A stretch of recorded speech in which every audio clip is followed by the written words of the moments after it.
scripture reading begins in verse 1 of Psalm 139. Lord, you have searched me and known me. You know when I sit down and when I get up. You understand my thought from far away. You scrutinize my path and my lying down, and are acquainted with all my ways. Even before there is a word on my tongue, behold, Lord, you know it all. You have encircled me behind and in front, and placed your hand upon me. Such knowledge is too wonderful for me. It is too high, I cannot comprehend it. Where can I go from your spirit? Or where can I flee from your presence? If I ascend to heaven, you are there.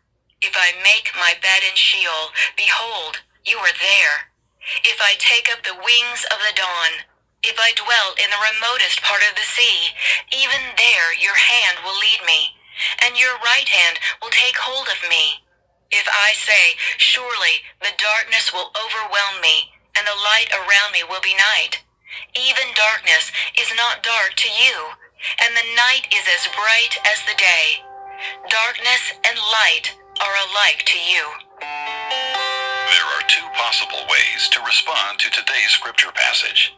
Some people find great comfort in knowing that God is always present in their life and nothing escapes his notice. This is usually the response of those of us who are believers, because we understand that he cares for us.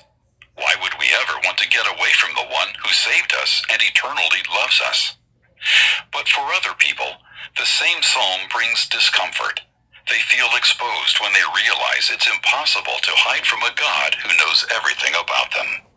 So even though they can't escape the Lord's omniscience and omnipresence, they react like Jonah and attempt to run. Sometimes they act out of pure selfishness. The flesh has a strong tendency to believe it knows the best course of action, regardless of what God says. Fear of failure or criticism can also result in disregarding his will.